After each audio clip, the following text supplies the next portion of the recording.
Hello everyone, good evening. It is Wednesday night. My name is Christine, this is Mr. Bangles, and you're watching Hobby's Corner. Tonight we are going to do a tutorial demonstrating how we can take broken accessories and turn them into new pieces that can be wearable. I have in front of me a broken necklace. This is the tail end of a necklace. It was a beautiful necklace, but unfortunately could not be salvaged. I love the diamond cut on this particular piece, the oval shape, and it still has its maker's tag, which says MT. So I wanted to turn this piece into a charm bracelet, and we're going to do that this evening. To do that, I'm going to use two pieces of tools. One is bent nose pliers, and the other is flat nose pliers. I also have here a series of charms that I salvaged from other accessories that we're going to use in this piece. And we also have some new jump rings. You want to kind of use new jump rings because the old ones might not have that structural integrity. We're going to start with that piece first, and then we're going to move on to salvaging these two pieces. These actually were in a statement necklace, but we're going to turn them into earrings. Some really nice kind of gold tone shell. And to do that, we've got two fish hooks and two jump rings in gold tone to kind of match the earrings. And finally, this used to be an earring. We are going to take this piece that you can see here. It's beautiful. And we're going to turn it into a pendant on this new rose gold chain that I had purchased quite some time ago. To do that, we are only going to need a jump ring. So let's get started with the most challenging piece, which is turning this tail end of a broken necklace into a charm bracelet. As you can see, I already added onto the piece a lobster clasp with a jump ring, which will attach to the already existing 2-inch extender. I've pre-measured it to fit my wrist with a little bit of allowance. So let's go ahead and start to add the charms. The pattern I'm going to choose is going to be one charm on either side so that we have a balance and it doesn't weight one side of the bracelet over.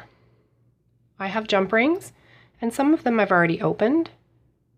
When you open a jump ring, you want to make sure that you hold the jump ring on either side and open them by separating them in opposite directions. That way you're not going to damage the structural integrity of that jump ring. Just going to add our first charm on here by taking the jump ring and putting it through the hole of the charm. I'm going to then take the first link on our bracelet, add it on the side I want it to go, and then I'm just going to bring those two pieces back together, making sure that they're closed so that they don't slide off. So now we've added our first charm to the piece. Because I want to do a pattern, I'm actually going to start down here. Whatever I do on this end, I'm going to duplicate on that end. That way I don't get lost in my patterning and I make sure it's balanced. So in this particular case, I'm going to add another charm that is the same to the opposite end.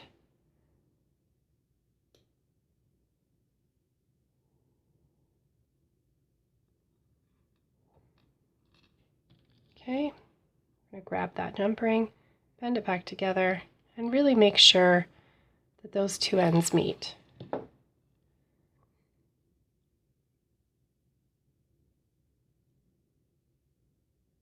going to lay my piece back down.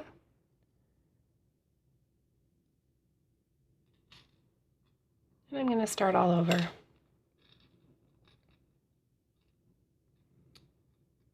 Now I'm going to focus on these two pieces here, these two mini diamond shapes. I've got my jump ring, and I think this time I'll go for a circle.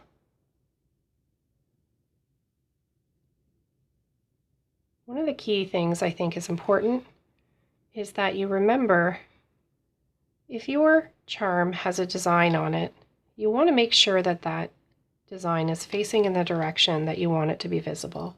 If you have a one-sided charm, Make sure they're all facing in the same direction when you put them on. So there we have that piece added. We'll go and we'll do the same thing on this side. Taking our jump ring, which I've already opened, grabbing the same circle and adding it onto this loop here. Making sure that the flat surface is facing in the same direction as the other one, which is towards me. We're going to lay it out again.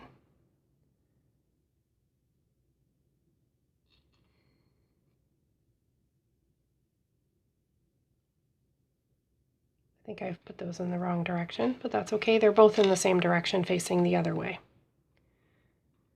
Now what we're going to do is we're going to take another jump ring, and I'll grab one that's already open.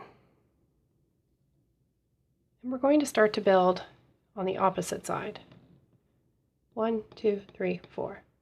So we need 4, and then this one will go in the center. We do have 4 hearts here. There is really no pattern to them, so it doesn't matter how you connect them. We're going to pinch those back together. Make sure that they're even and they meet.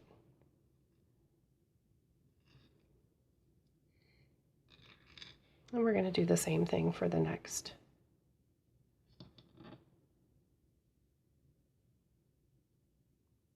Link.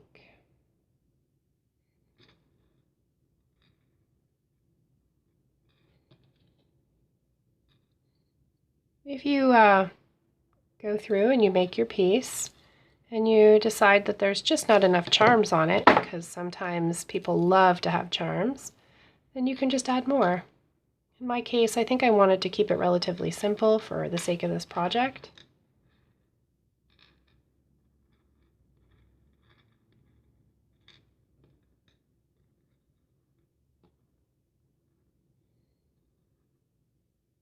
One, 2, 3, 4. Okay, I'm getting a little confused here. Everything is like dancing all over the place. So let's bring us back here. Back to focus. It's very easy to get confused. Oh, I see what I've done. I was wondering why it seemed weird, but it's because I moved it around. Okay, that makes more sense to me. Okay, so we are looking to put 2 on here. Did you see what I did there? That's too funny. Okay. I wasn't crazy.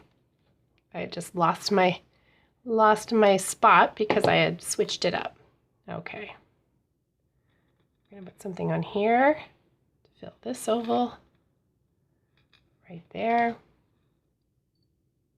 Bending that together. Giving it a little crimp. Same thing. Lay it back down.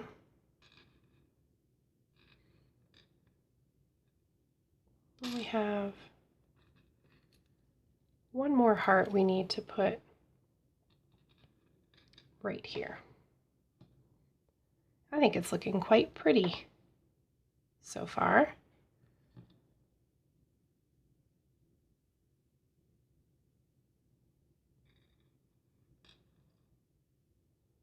We'll add that onto our last link. Those crimp beads back together. Sorry, bring those jump rings back together.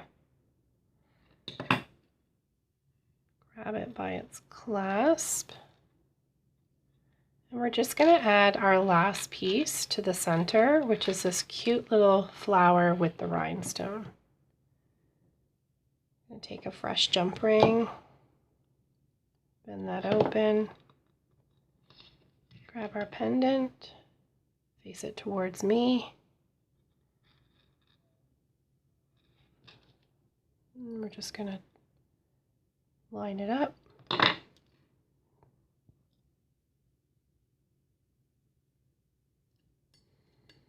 Well, we've just finished our bracelet. Beautiful. So we've taken an old necklace and turned it into a very delicate charm bracelet. Let me give you a better look at that.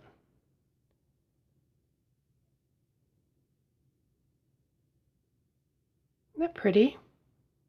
Got the maker's mark here.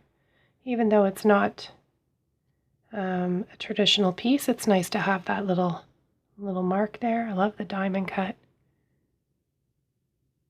So that's one piece. Wonderful. Definitely wearable now. Now let's take our beautiful earring that we are upcycling and adding to this really fabulous new rose gold. We don't have to undo the chain. We can leave it done up. What we're going to do is just set it in a way that we can work with it. We're going to take our jump ring, which I've already opened, and we are going to connect it to the earring right there. We're going to take the chain, anywhere is fine, because we're not connecting it to individual links in the chain. Rather, what we're doing is we're going to drop both of the chains in between the jump ring and let them rest on it. Okay? We're then going to take our pliers, grab it firmly, and we're going to bend those two pieces back together, making sure that they meet. Now we've just taken a fabulous pendant, which was previously an earring, and we've turned it into a pendant on a necklace. Isn't that pretty? I would wear this. Absolutely. Gorgeous. How long did that take us? Seconds. You can do this as well with old chain that's still in good condition. Upcycle it. Take an old earring or a pendant, maybe from a broken accessory, and turn it into a new piece. Now the last thing we're going to do is take these two pieces that were part of a much larger statement necklace and turn them into earrings. These are very beautiful. I don't normally like shell, but I love the shape of them, and I love the color. I have some jump rings that are already open. I'm going to take these jump rings and I'm going to put them through the holes in the earrings. Careful not to break the shell, because in the past I've done this and I've broken where they connect. This is very important. Your fishhook earrings or your keepers, whatever you use, you need to make sure that the hook piece is facing away from the front of the earring. In this case, the front is this shiny shell part. When you hook it on, it has to be hooked on so that this hook is facing away from the front of the earring. Otherwise, your earring will go on and this is the part that everyone will see. So let's just hook that on with the hook facing away. Where'd it go? It didn't even want to be on it. It's like, no. We're going to do the same thing we did with the necklace and just let it rest on that hook. And then we're going to, on that jump ring, and then we're just going to close it, make sure it's nice and snug.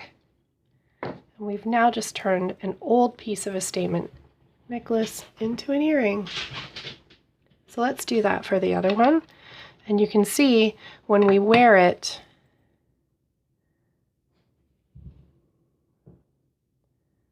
the hook is going to be going into the ear and you're going to see the front. Let's grab our last jump ring, do the same thing, carefully through the hole. We're going to grab the fish hook, point it in the opposite direction of the front. We're going to hook it on, and we're just going to bend it back together. If you find that the fish hook is kind of sideways, it's okay to grab it here and just kind of bend it in the direction you want it to go. And now you can see that we've actually got it facing. When it goes into the ear, it will actually be facing in the direction of the hole, as opposed to being a little off. So there you go. let's do a recap. We took an old statement necklace, pieces of it, and turned them into these beautiful shell earrings.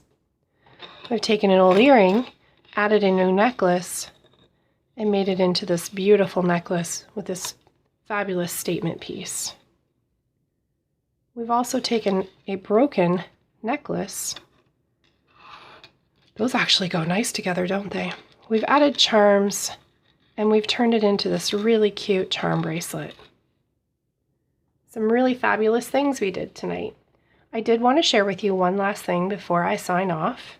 I hope you enjoyed this tutorial, by the way. I love making new things out of old pieces. So let's just move that off to the side. And I want to just share with you how easy it is to come up with pieces just like that. This is just an example of some of the things that I've collected by purchasing crafting bags. Crafting bags are a great way to find focal points or focal pieces that you can use as pendants or earrings. Some of them are pendants, and they just unfortunately were on necklaces that were no longer viable or wearable. Here you can see we have a beautiful turtle. I think we opened that the last couple of days. A beautiful crystal that would go nice on a silver necklace. So these are just some examples of how crafting bags can actually be really cool things to purchase if you're a crafter. There's another one of those earrings. We could definitely make another necklace out of that. So I encourage you, if you are a crafter, don't be shy of purchasing a crafting bag. Sometimes you can make the most incredible pieces out of something that somebody else didn't want anymore, or that somebody thought just didn't have any more life. Thank you so much, everybody, for watching my videos. Thank you to all the new subscribers, to the existing subscribers. It's just been a wonderful ride, and I look forward to making more videos and hearing your feedback and your comments and sharing my love of jewelry with you. Until next time, everybody, take care of yourselves.